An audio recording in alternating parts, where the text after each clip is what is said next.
parte 1 a 5 hemos visto varias cosas buenas, personajes carismáticos, batallas entretenidas, diseños creativos, estrategias bien utilizadas, pero también hemos visto otras cosas como los power-ups, como personajes desaprovechados o personajes principales que son opacados por los secundarios muchísimo, entre otras muchas cosas. Además de que a pesar de que sí tenga su cierto tono y tenga su cierto estilo que lo identifica sobre otros shonens, la verdad es que también tiene la fórmula de los otros shonens.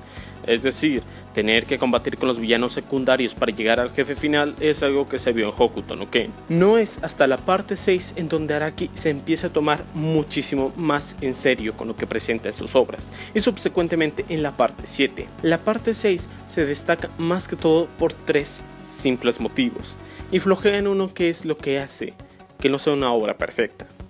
El caso es que el protagonista es el mejor hasta el momento mostrado, el grupo del protagonista también es el mejor acá mostrado, y el villano, a pesar de que haya personajes como Valentine en la parte 7 que como personajes son mejores, como villano Enrico es de lejos el mejor villano que tiene JoJo.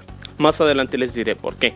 Hay otro problema que son las batallas, pero eso también lo veremos más adelante. Entonces, primero hablemos de nuestra protagonista, Jolin Kuyo, hija de Yotaro Kuyo.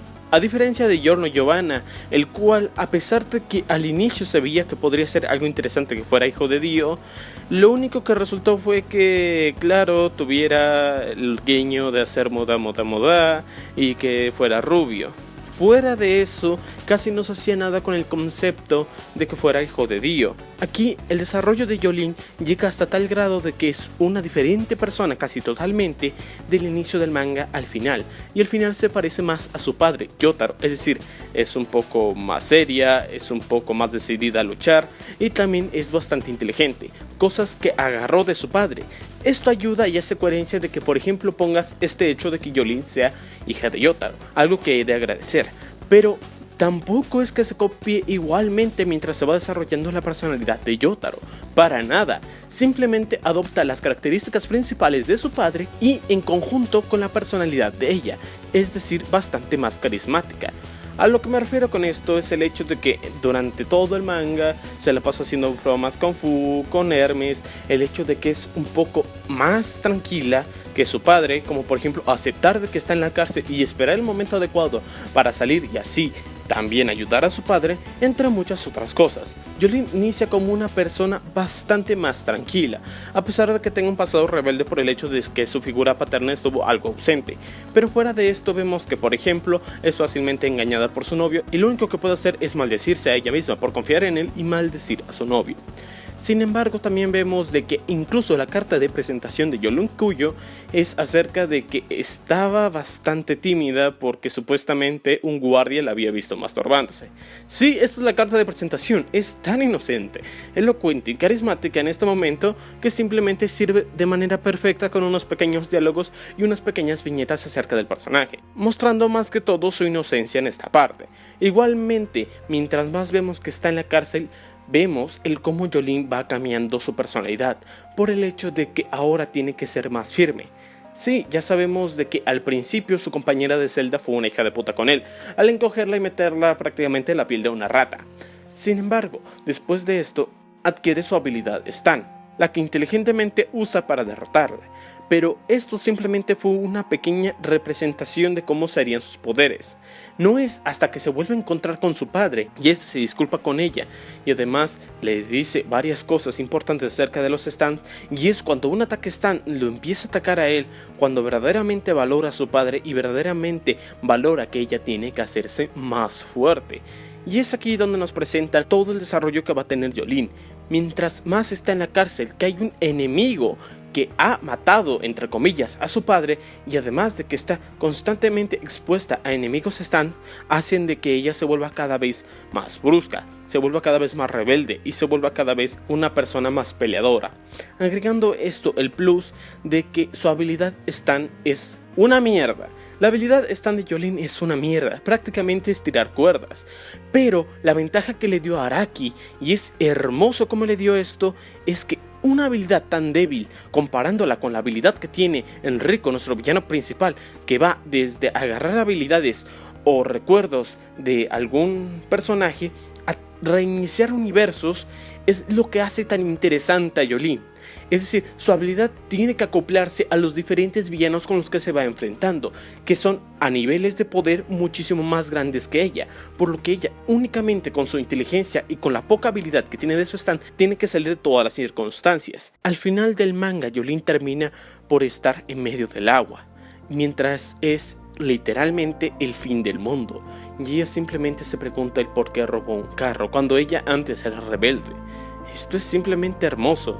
Aun cuando es el fin del mundo, ella está ahí contemplando sus errores. Y ese error que lo llevó a no derrotar a Enrico, ese error que lo llevó a no poder defenderse del todo y hacer de que su padre muera. Al final, ella va directo a Enrico y con la confianza de que Emporio pueda derrotarlo, sacrifica su vida para derrotar al villano principal sin éxito.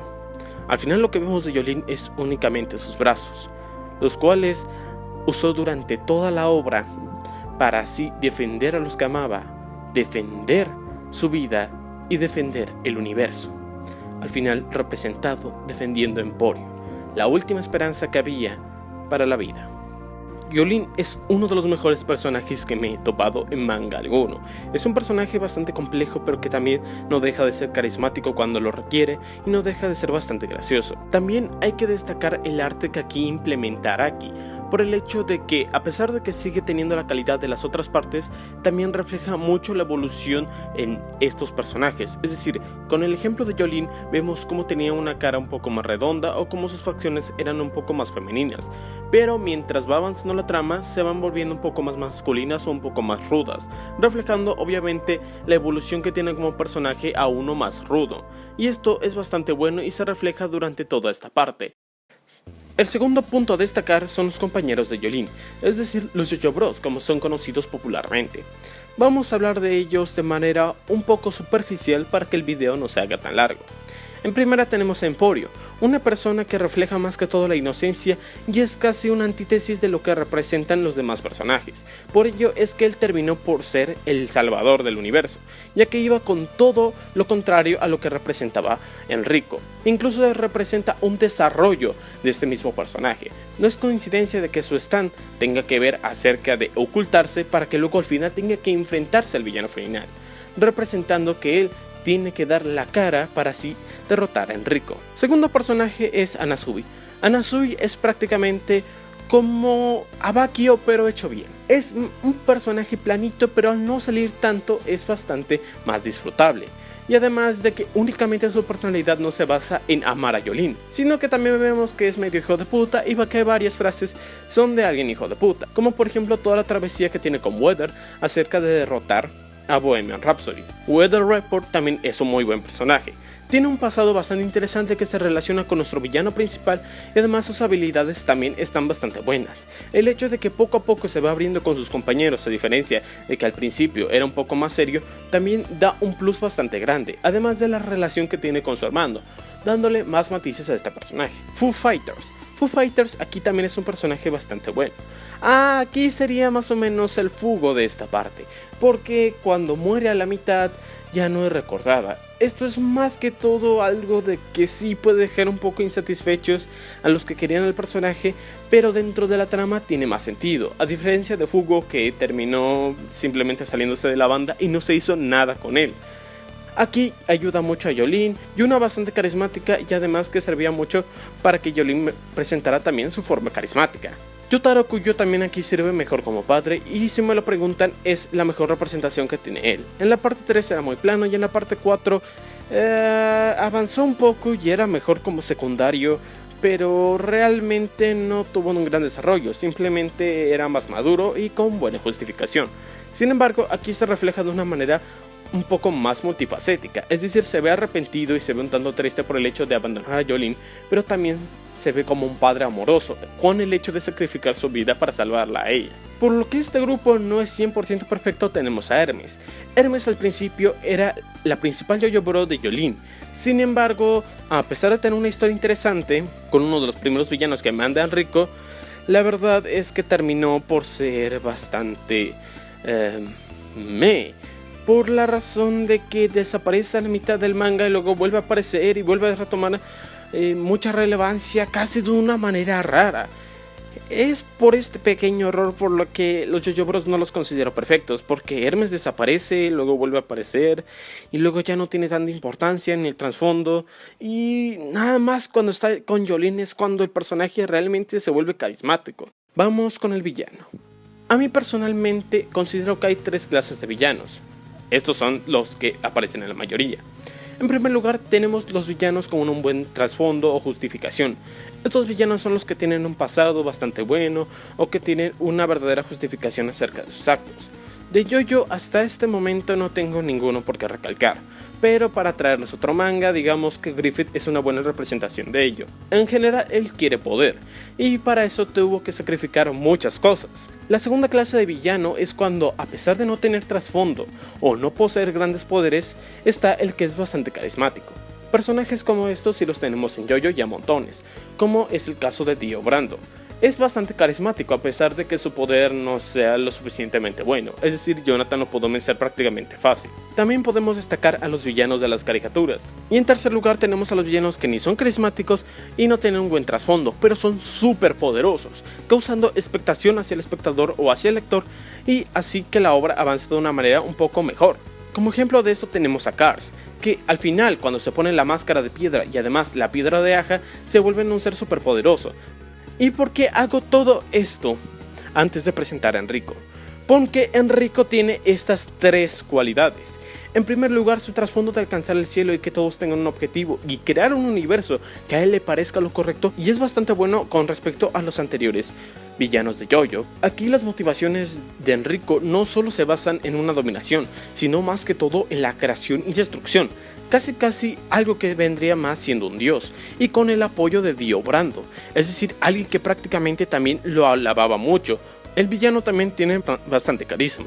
Aquí también hay que resaltar varios detalles que presenta la obra, porque es lo que hace a Enrico un personaje bastante bueno y bastante hábil. El hecho de que, por ejemplo, pusiera cantos de iglesia en una persona muerta, el hecho de que tenga que contar números primos para así poder calmarse, o incluso muchas relaciones que tiene con Jolyne o con los demás personajes, que prácticamente le dice quítate pa' acá y voy, haciendo al personaje bastante carismático y bastante bueno. Claro, no le llega al carisma por ejemplo de Dio, que era un poco exagerado, pero es un personaje a fin de cuentas carismático. Y en tercer lugar tenemos a el poder, que es lo mejor que tiene este personaje. Sus poderes se basan muy por encima de lo que presentan nuestros demás personajes. A pesar de que su primera habilidad es tan no sea lo suficientemente fuerte, y la segunda y sobre todo la tercera sí lo son. La segunda al poder controlar la gravedad y la tercera al poder reiniciar universos. Esto provocando de que el personaje sea aún más expectante en cuanto a las habilidades. Así que en cuestiones generales Enrico como villano lo cumple absolutamente todo. Reflejando todo esto, el único fallo que tenemos realmente válido es acerca de Hermes, y que desaparece en cierta parte del manga y vuelve a aparecer. Sin embargo, hay otro error y son las batallas. A ver, entiendo de que progresivamente las batallas se vuelvan cada vez enormes, es decir, que por ejemplo la compañera de Jolyne en la celda volvía miniatura a las personas, a luego reiniciar universos, a que luego pudieran traer a la vida a personajes de ficción, o que incluso había un jodido avión de por medio que iba a explotar. Son esas habilidades que realmente considero buenas, porque representan un mayor reto para nuestros personajes y es un mayor reto para lo que nunca antes se había visto, es decir, el apocalipsis. Sin embargo, mi problema más que todo radica en que las batallas aquí palidecen mucho conforme a las anteriores, por el hecho de que se vuelven más aburridas por la sobreexplicación. Yo no tengo ningún problema que la habilidad del villano principal sea compleja, por el hecho de que esa habilidad puede ser algo compleja, pero la vamos a ver durante toda la obra, como por ejemplo la de Diablo, como por ejemplo la de Kira, o como por ejemplo la de Dio. Bueno, más o menos la de Dio. Pero esto refleja de que sí va a tener un gran valor dentro de la obra y dentro de la historia que la habilidad sea compleja, como la de Enrico. Sin embargo, que me presentes mucha exposición cómo funciona una habilidad de un personaje para que al final simplemente sea un personaje que va a morir y ya, me parece bastante absurdo. Y esto tenemos a montones. La habilidad del hijo de Dio, el cual tenía que ver con controlar cosas del cielo, La habilidad de aquel maestro de Kung Fu que tenía un dragón, la habilidad de atraer meteoritos, son habilidades demasiado complejas y que hacen que la batalla se vuelva aburrida. Derrotan al villano y su habilidad mega compleja y luego ya nos olvidamos de él. También está el otro fallo, que es más que todo de Araki, del por qué Giorno no atendió al aviso de Enrico. Es decir, el momento perfecto para dar la justificación de por qué Giorno era hijo de Dio y prácticamente no se usa para nada. Es como Stone Ocean queda hasta el momento como la mejor parte de JoJo en el manga, porque tiene un personaje principal muy bueno, un villano muy bueno y también JoJo Bros muy buenos, donde palidece es lo que es mayor en la obra, es decir, las batallas con los secundarios. Muchas funcionan como Foo Fighters o la compañera de Zelda, pero hay otras que son o demasiado complejas o también el villano presentado no es lo suficientemente interesante. Yo soy Crow Lucifer y nos vemos en otro video.